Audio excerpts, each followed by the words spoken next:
Dear Mr. Levison, a standard opening letter of the 16th. I will consult... No, see. Now start again. I will request Mr. Wilder, who is at present abroad... No, just who is abroad now. When he returns... Start again.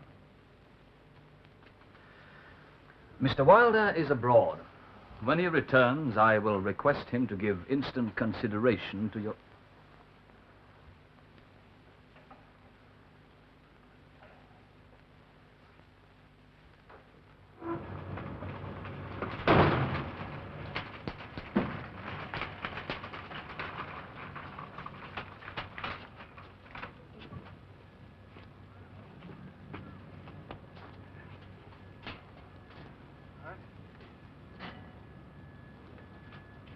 Miss Evans, wasn't there something about him being back this morning? Who's back? Wilder. Oh, is he? I'll finish that later.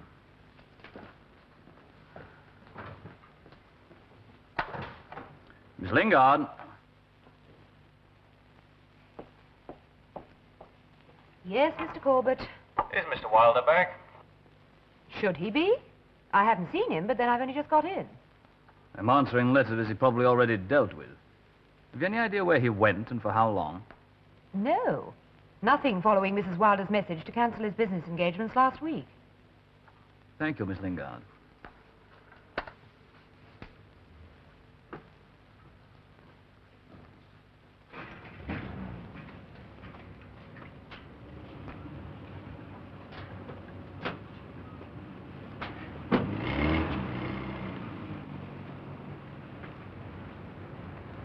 Get that front wheel cleaned out, yeah?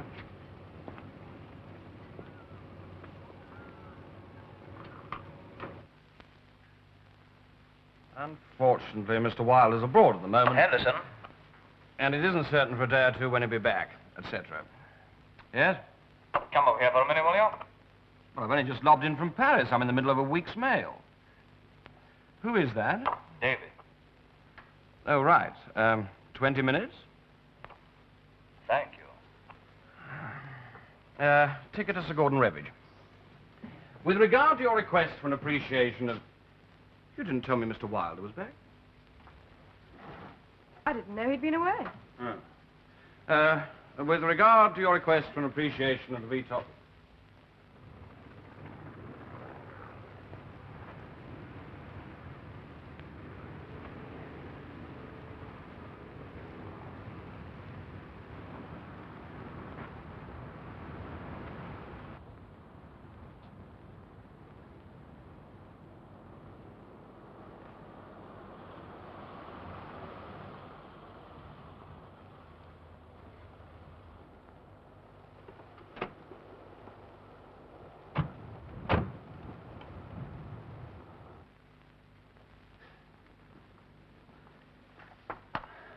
Miss Lingard?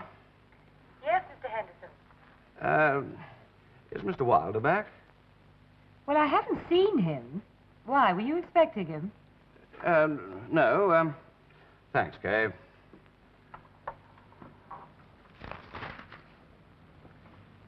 Shall we do these later? Huh? Oh, anyone waiting to see me?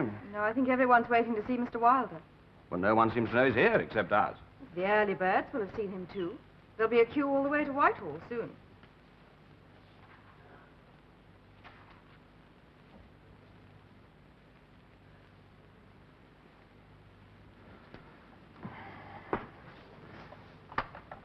David.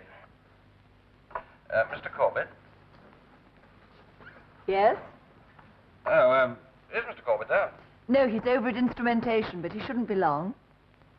How are you, Don? Oh, fine, thanks. Is that Miss Evans? No, Laura Chalice. Oh. Good morning, Laura.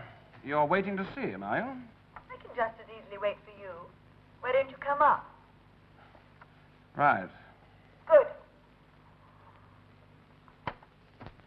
Was you around much while I was away? Why, wouldn't you have gone if you'd known? Female personal assistants to bank chairmen controlling aircraft industries scare me, if you want to know. I don't know that I do, Mr. Henderson. Or that she was, but I wasn't watching, should I have? Yes. What do you mean, yes? That the chairman of the bank uses her like a spoon to stir up trouble. It's bad enough when she is nosing around, but when she isn't, Mr. Wilder and Mr. Corbett wonder what Sir Gordon's cooking next. And so do you, I think.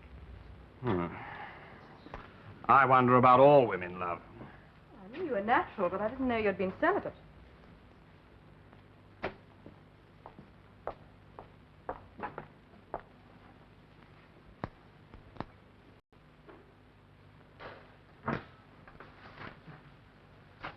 Morning, Laura.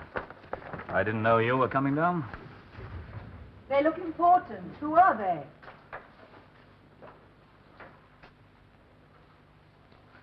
Well, they're not mine. I came to see John Wilder, but he isn't here, his secretary tells me. So she tells me. Do you know where he went?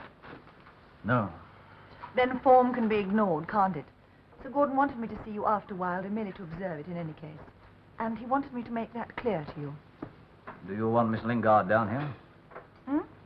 To take notes for Wilder? No. If John doesn't advise me, which is the same as saying Sir Gordon and the bank about his movements, well, Well, what, Laura? well, then he can't expect me to advise him about Sir Gordon's. Why, is Sir Gordon away too? No, David, he is not. I'm managing director of Ryan Airframes, Laura, but I'm building the VTOL here at Scott Furlong under the executive control of Wilder. That compels me to keep him informed. Put away your slide rule for a bit, or you'll be put away yourself, you know. Mr. Corbett, Yes? Mr. Henderson's here. Oh, yes. Tell him I'm... That's all right. I asked him up.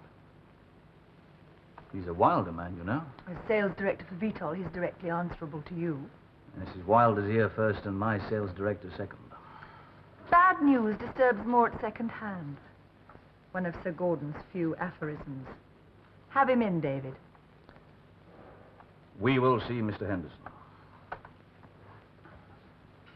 Doesn't it make you curious? What?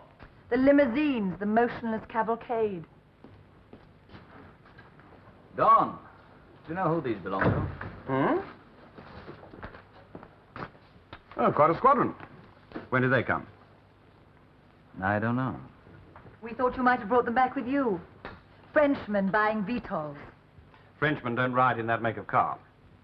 Sir Gordon wants to know how you got on. Nice weather, pleasant company. And the work. Constant. For Scott Furlong, you know, not the bank. Don't forget Ryan Airframes. Yes, I'm rather interested too, Don. What are the chances? Well, you know as well as I do. The French have already got their own VTOL. Only in development. They've also got a career politician called Tonnelier. And while he's Minister for the Integration of Expenditure, their aviation people won't get production money for anything not already pre-sold to NATO for a guaranteed profit. We're already in production. You should be ahead on sales, Don, shouldn't you? Well, now, one thing stymies the other. The French won't produce until they can sell. The other NATO countries won't buy until they've had a look at the French VTOL as well as ours. So the French wait, the other NATO countries wait, and so do we. How long does that go on for? Well, now, that's tricky, isn't it? I mean, NATO isn't a place. There isn't one man sitting in the middle of it pushing buttons. Everything has to be done by consultation.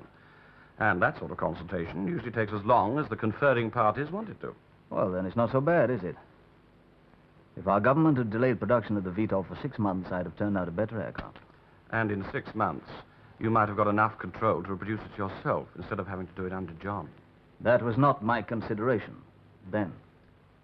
It's one of Sir Gordon's now. He has two. First, with the government financing the VTOL, as it stands now, the bank's investment reserves earmarked for use here won't be needed. Well, as a banker, Sir Gordon can't leave money lying idle. So he's looking at Ryan Airframes. David, could you, in 6 months' time, put into production a better Mark VTOL than you're turning out for our government now? Yes. Significantly better? Yes, if you mean in terms of competition with the French. But our VTOL has to be produced on present specifications. For Britain, yes. But couldn't you hand over at Scott Furlong and let Wilder get on with the home orders in person, while you took on NATO orders for the improved VTOL, We At still don't Ryan's. have the facilities at Ryan's. If the bank invested in those facilities now. Well, would Sir Gordon take a gamble like that in view of Don's pessimism? That brings up his second consideration. If the French beat us at the NATO game, there'll be very little to go for purely on the home order. Not these days. These days, profit margins on government contracts have to be politically acceptable, which means that businessmen are wiser to waste money than to make it. Sir Gordon was very impressed by your memo concerning aspects of the VTOL that could be adapted for civil aircraft. In fact, gentlemen, Sir Gordon sees more investment opportunities in civil production than in military at any time. You're very quiet, Don. Thinking, love. That Ryan airframes might become more important than Scott Furlong, whether you sell the VTOL to NATO or not. That's one way of putting it. What's the other? So the bank's inviting you to become more important than John Wilder? Well, Don, if you will insist on turning out half-baked aircraft on government profit margins. It's the first time I've heard you use a commercial expression. I'm beginning to realize that they have to be used if one's to design aircraft worth producing. And worth selling, too? You know, I've been asked several times from several people, ranging from Sir Gordon right down to you, whether I'd like to leave John. They always have this plan or that, but you see, that's the trouble. I never know what John's planning. Nobody does. Not even his competitors. Until he's succeeded. You might say I have a mystical faith in him. I might also say you'd better be sure he has a mystical faith in you. Sir Gordon, Laura, is scared stiff of John. Sir Gordon can't hit him any longer with his money bags. John has now got government money. He doesn't give a damn about profit margins. All he wants is power. But, Laura, I don't think Sir Gordon is scared of our David. I think Sir Gordon feels that he can build him up for a year or two and then bust him when he's a nice size. So keep your little silver spoon out of my mouth, because there's nothing to stir in it. Furthermore, Laura, if you now think I'm going to run to John and tell him all this, so that he'll wonder if I've told him the lot and henceforth will distrust me, you're very much mistaken. And from what I can see out there, John's well on his way to ditching Sir Gordon and his bank whenever he feels like it. He looks like a warlord, doesn't he, reviewing an armored division. A very apt comparison, David. But has he picked the right troops?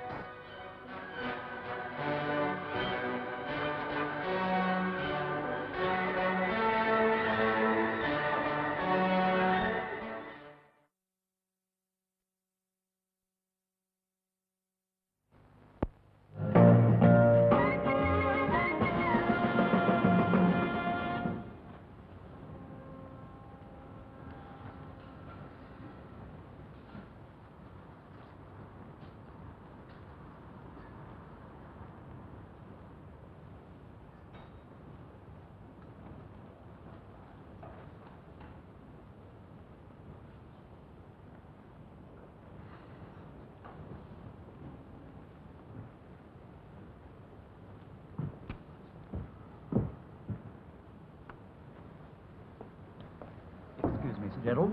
Would you be able to take tea with Mr. Tilling? I should be glad to. He'll be out immediately, sir. Mr. Cameron Grant is already waiting for him.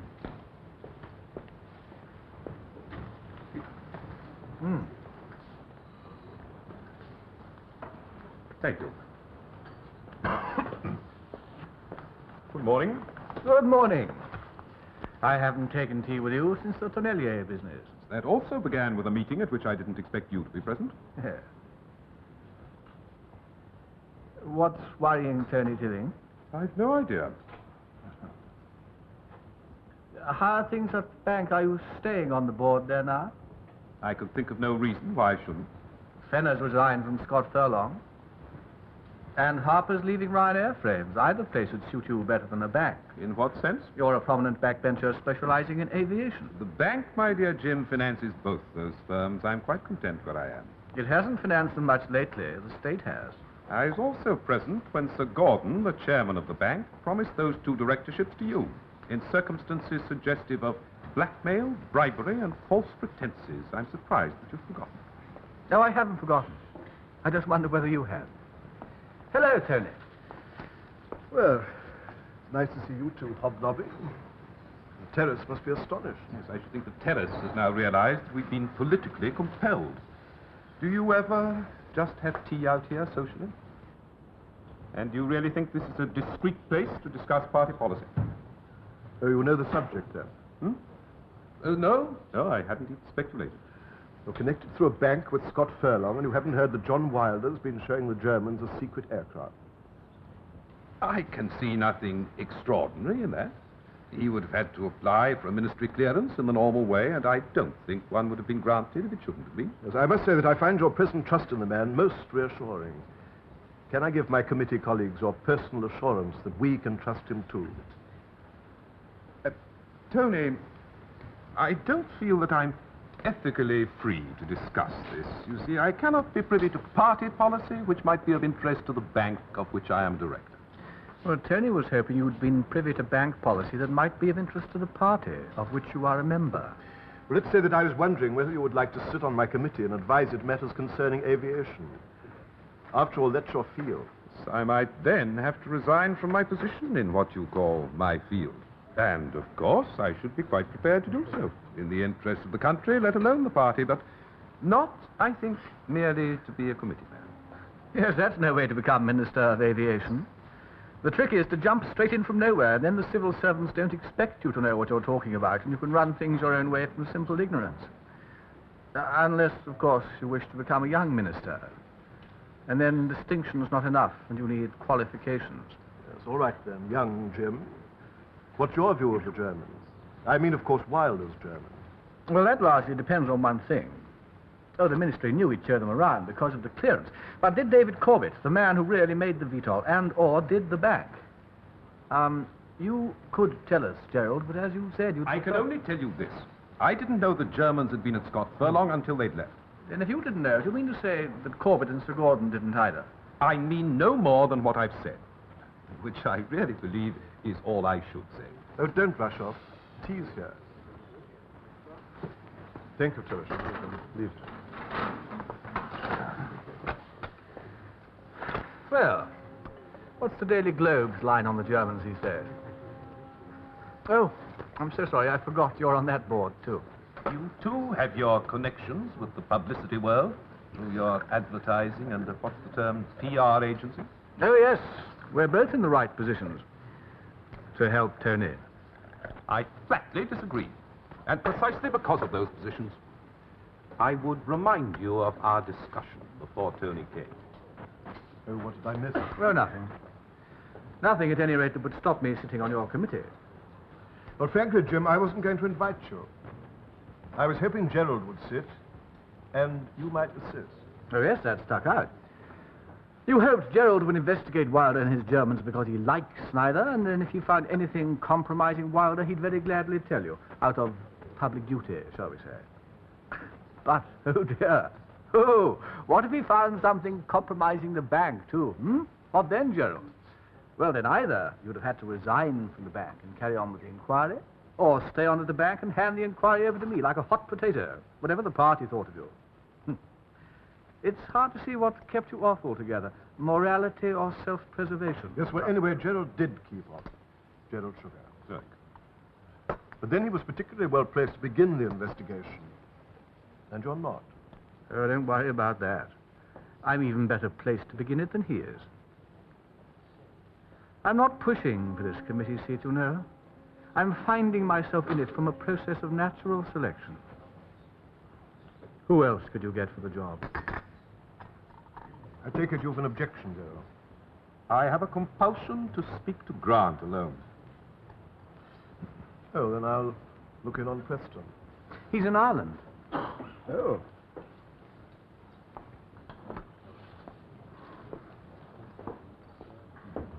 Nobody can run with the hare and hunt with the hounds, you know. Huntsmen do habitually. Jim, I've been in the House and in Commerce for a great deal longer than you have. Now, I don't mean to say that I've learned more from my experience than you, but I think you'll be the first to admit that I've had a great deal more to learn from. Speaking in nutshells, if I investigate Wilder for Tony, you will inform the bank, who will then refuse me directorships at Ryan's and Scott Furlong. I would have a plain duty, wouldn't I? You look a plain fool. I'm not a director yet. What? I'm not a director yet. Unless or until I accept Sir Gordon's offer, I can do as I please. Yes. Yes, I accept that.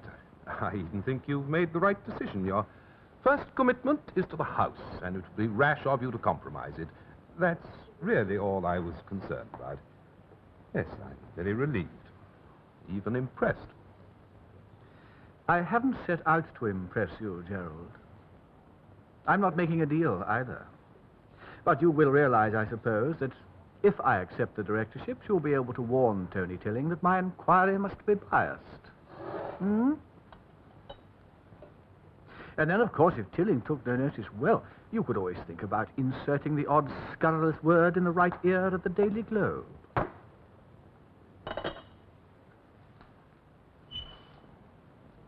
Good morning.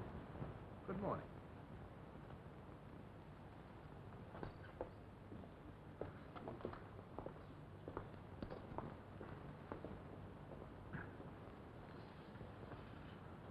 I take it he's been able to intimidate you in some way into declining. I have been offered directorships by the two firms involved here. Now, I would only accept them if I found it politically permissible. That is to say, if I dug up nothing about Wilder and his Germans that should worry anybody. Is that acceptable? Yes? Good. Now, it could be, too, that Wilder's doing something the bank wouldn't approve of any more than you might. In which case, the bank will take advantage of any political hoo-ha to get rid of him. And I shall then feel free to accept the directorships without exciting party suspicion. Is that acceptable, too? Yes, I see you've got yourself into a position to catch the cat, whichever way it jumps, as usual. Well, I'd hate to be odd man out on this terrace, Tony. Thank you.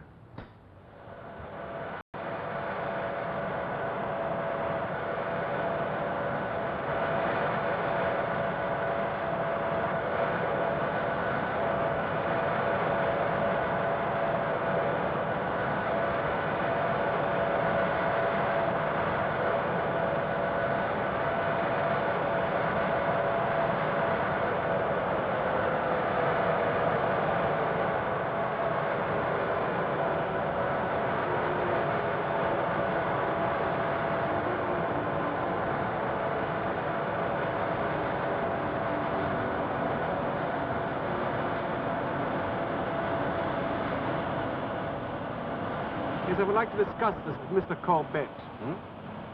Mr. Corbett, is he not the designer and now the managing director? Oh, Corbett, I'm afraid he's rather deafened by designer's pride. Leave him to me. You see your ministry men.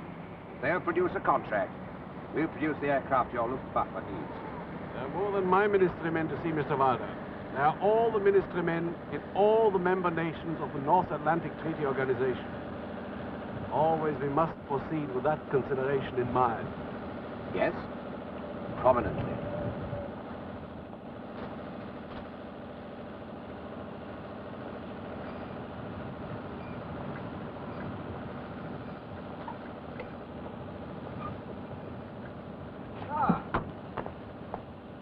Guten Tag, Herr Ober. Good afternoon, Wilder. Grant? Mr. Grant, good afternoon. Von Bonn gekommen? Yes, for a few days. Können wir heute Abend zusammen essen? Unfortunately, I'm fully engaged socially. Ach, das nächste Mal. Ich möchte mich für Ihre Gastfreundschaft bedanken. Next time, gladly. It would not be hospitality you'd be returning. It would be a pleasure. I'll be up in a minute. Miss Lingard will show you in. I came to see Corbett. Corbett is easy to see, Grant. I'm much more difficult. Take your chance while you've got it.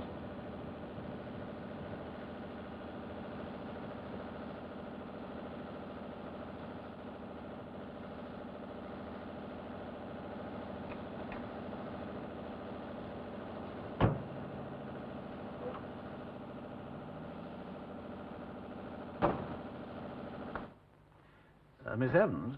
Yes, Mr. Wilder? No, it's Mr. Grant. Would you please let Mr. Corbett know that I'll be a little delayed?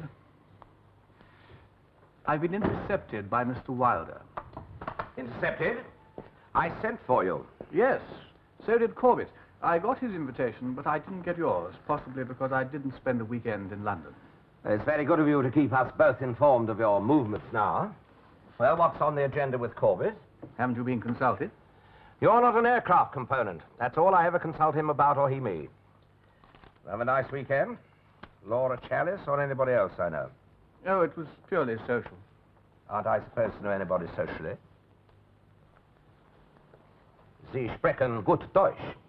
Oh, you speak German well enough yourself to know I speak good German. Yes, I think so, but I preserve my German for Germany. You're lucky.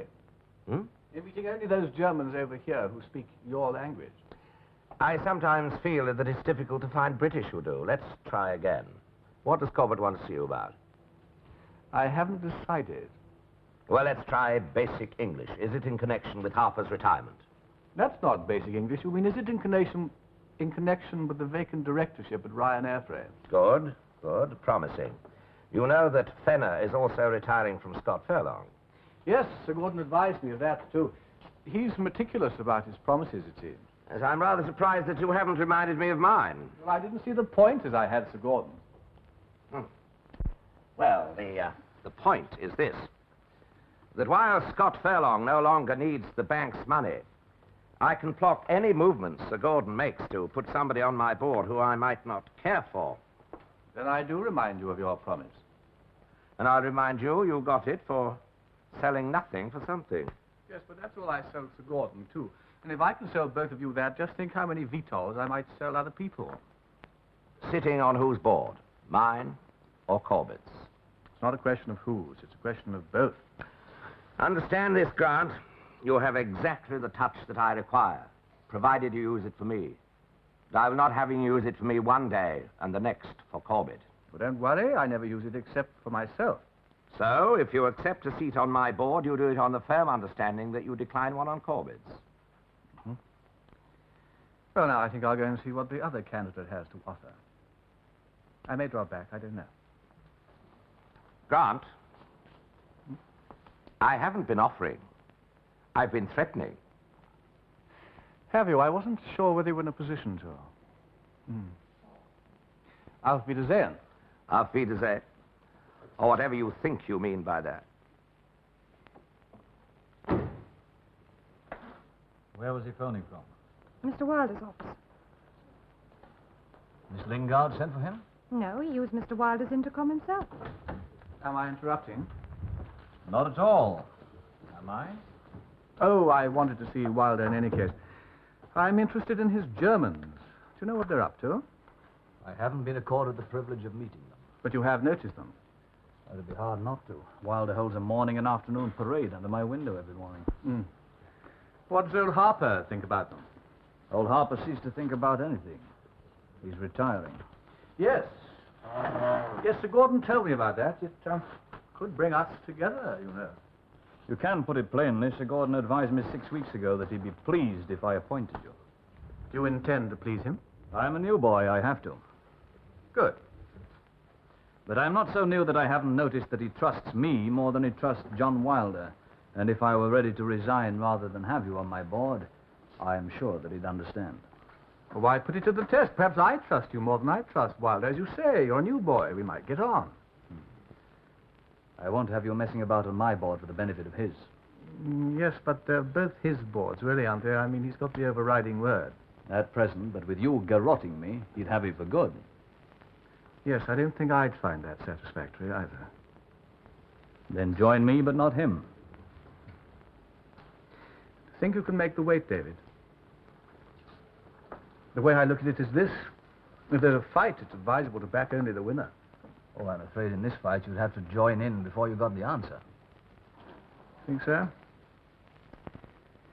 I'm not sure that I do. Indeed. Vielleicht kann man Wilder K.O. schlagen bevor in den Ring steigt. I said perhaps Wilder could be knocked out before he climbs into the ring. I was saying it in German. A language worth studying, David.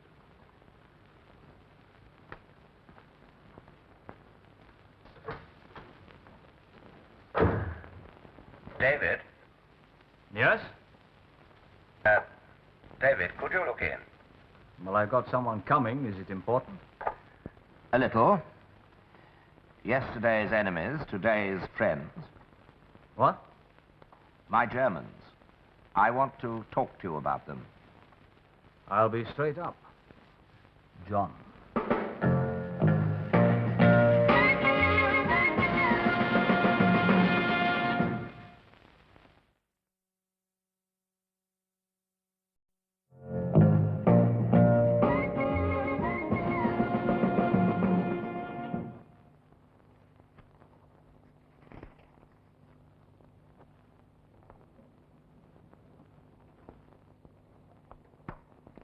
Miss Evans, Yes, Mr. Corbett? when Sir Gerald Merle arrives, let me know. I might be kept here longer than I expected. Last one. What's worrying Gerald? Whispers in this morning's Globe. Well, why should he see you about them? He must probably compose them himself. Anything interesting? Only a gossip paragraph that both sides of the House are inquiring into rumors concerning the same military aircraft. Thank you, Miss Lingard. You wanted to tell me about the Germans. Hmm? Your Germans. Oh, yes. Well, they like our VTOL, David. But they'd like it much better if it had toss bombing equipment. I told them that it had been considered in the original design and it could be incorporated without any great delay. That's true, isn't it? I thought it wasn't a selling point for NATO. You've been looking into that side of the business, have you? I remember Henderson's report. That none of the NATO countries were interested in it. And both he and you told me the French weren't promising it in the Evre VTOL. Well, the French VTOL is still in development. You never know what they might pop up with. The other point when you overrode me was the cost. And as a consequence, So you finally designed the VTOL, specifically excluding the equipment, and you're in love with it as it stands. So is our government. They specifically excluded the equipment in their production order. Even so, how long would it take you to produce a modified VTOL, including the new equipment? Well, there'd have to be additional cockpit instrumentation, modification of the bomb release gear, autopilot changes. Don't say 6 months, David. Say 2 months from now. Are you saying you've a promise of a NATO contract? I'm saying I want a marketable VTOL. For whom? Nobody's interested in toss bombing except the Germans. And they're not supposed to buy without coordinating their requirements with the other NATO countries. And what's your point? Will the Germans pay for development and testing, knowing the other countries might turn it down? Well, I made the gesture of asking. That's always the technique, you know, and then to accept a refusal. The customer then feels that he gets something thrown in if he buys in the end. If? What money will you use? The banks? Why? We've got state money. To woo Germans with. That war was over 20 years ago, you know. The Spanish Civil War was over 25 years ago. But that didn't stop it blowing up again in Britain when we tried to sell Franco some of our frigates. The scandal of the Flying Frigates, eh? That'll make a good headline for the Globe. Look, 3 things. If we put this equipment in and nobody buys, you'll be out on your financial ear. Malappropriation of public funds. If we put it in and only Germany buys, you'll be out on your political ear. Contravention of the NATO treaty. Third, I don't give a damn which ear you go out on. But in this case, you'll destroy government faith in the whole combine. And then you'll be out too, hmm? Unless you're taking complete responsibility. I always do that, David. Do you know anybody else here who is in a position to? Have you made it clear to Sir Gordon? No, I'm quite happy to leave you to do that. Mr. Wilder, Yes? is Mr. Corbett there? Yes. Should I tell him that Sir Gerald has arrived? Thank you, Mr. Wilder. Well, there you are. And speaking of ears, Sir Gordon's is waiting for you in your office.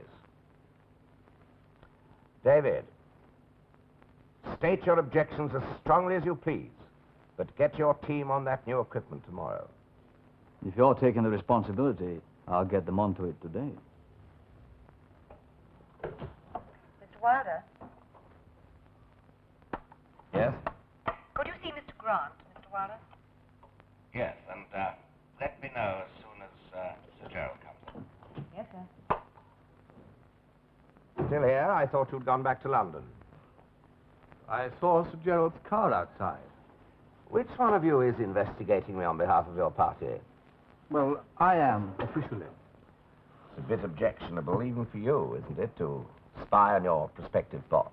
Well, I don't know that you are yet. You still have to qualify.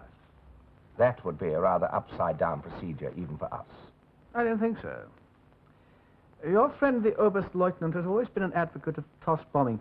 Has your VTOL got the equipment? I'm afraid that's a military secret. Well, assuming it hadn't, would you put it in just for Germany? Germany is NATO. That's what I mean. What is your condition for joining me? That I would sell to Germany alone, or that I wouldn't? That you wouldn't. You know, I've always regarded you as a contemporary man, not interested in finished wars. Well, we have a tricky system for politicians. The only time public opinion either matters or can be known is when there's an election. The rest of the time is only the press. So, in between elections, that's all that worries you? Not what people might think, but what the papers might say. Well, you saw what someone said about those Spanish frigates. Is this another one of those? Which answer would you prefer? And how quickly would you run with it to your party? You know what answer I prefer. One that let me join you instead of Corbett. But if you're conspiring with the Germans to buy your VTOL unilaterally... Use plain words, Jim. You usually do. You mean, I can sell to Germany if other NATO countries buy as well, and I get a pat on the back. But if I sell to Germany alone, I'll get kicked in the teeth. That's a strange state of morality, isn't it? It's downright hypocrisy, but it sells newspapers. Mr. Wilder, Yes? Sir Gerald Merle is here now, sir. All right, I'll only keep him a moment. Long enough, Jim, to tell you this. Nobody joins me conditionally. And whatever I'm doing with my Germans, I'm giving you no information. You join me in ignorance or not at all, and I want your answer now. How can I join you if I don't know where you stand? To delay is to decline. I think I know where Corbett stands. Yes, that's always his trouble. Last chance, John. Go to hell. Well, at least to the devil I know. Jim? I'm taking formal note that you decline a seat on my board. I wish you well with David. Very well. I half hope that you manage to cut his throat before he cuts yours. John, I know it's your practice to keep people waiting. Oh, come in, Gerald. Jim left about 5 minutes ago. There are matters of confidence, which of course I cannot divulge, but I can give you a hint that in view of today's rumors in the press, you're not being at all wise to receive Grant. The rumors were only in your paper, Gerald. Or at least the paper on whose board you so eloquently sit. Are you suggesting... Yes, and confirming. Confirming? That I intend to sell a modified VTOL to the Germans, knowing full well that they are acting outside NATO. I am going to say that I did not hear you. The words were too incredible to comprehend.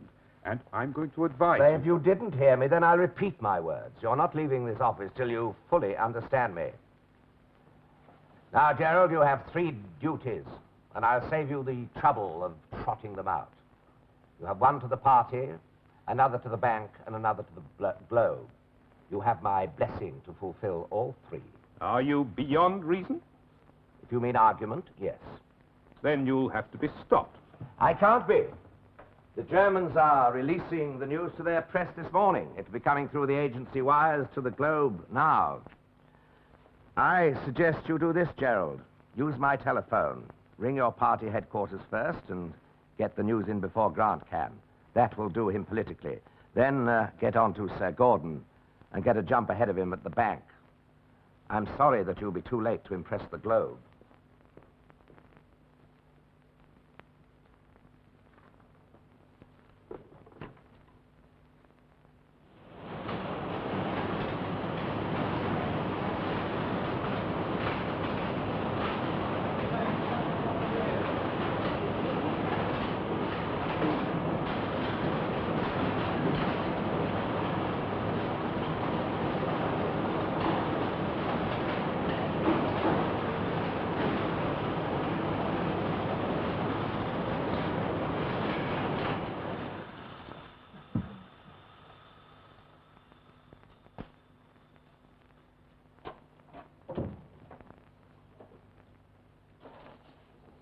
last in queue, am I? I'll see. He has asked everyone else to wait.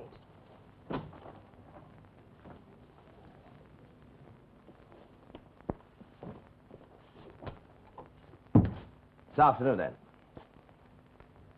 John, I wish to see you first with Miss Chalice as my witness. Well, you can all see me first.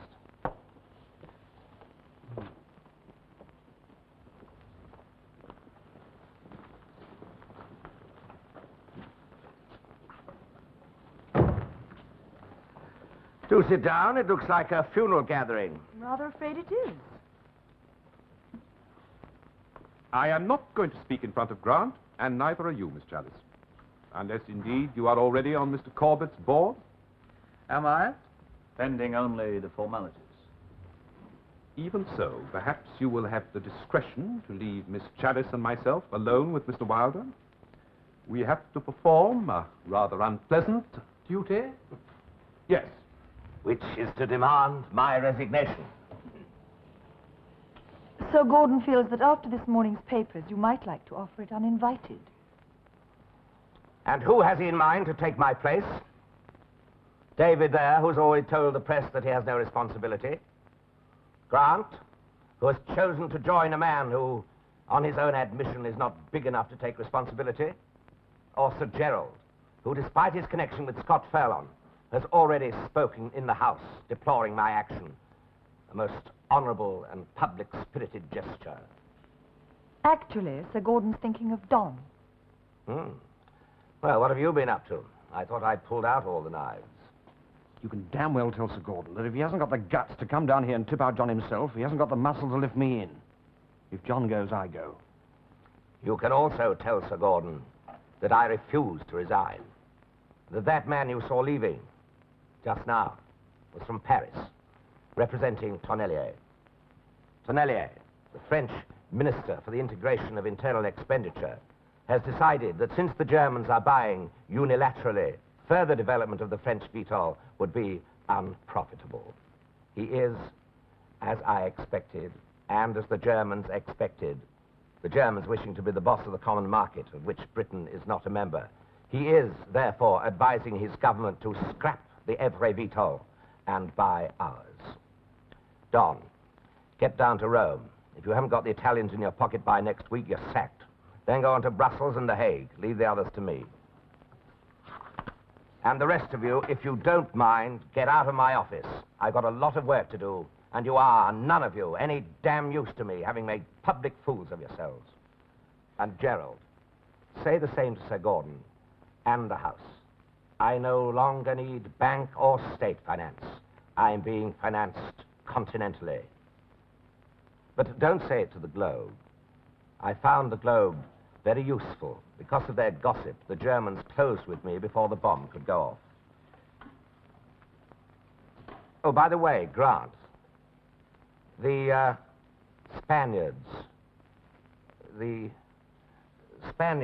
if they want to get into NATO, and to all intents and purposes they are strategically, what do you think? Do you think they could afford our VTOL? I should prepare the ground politically if I were you.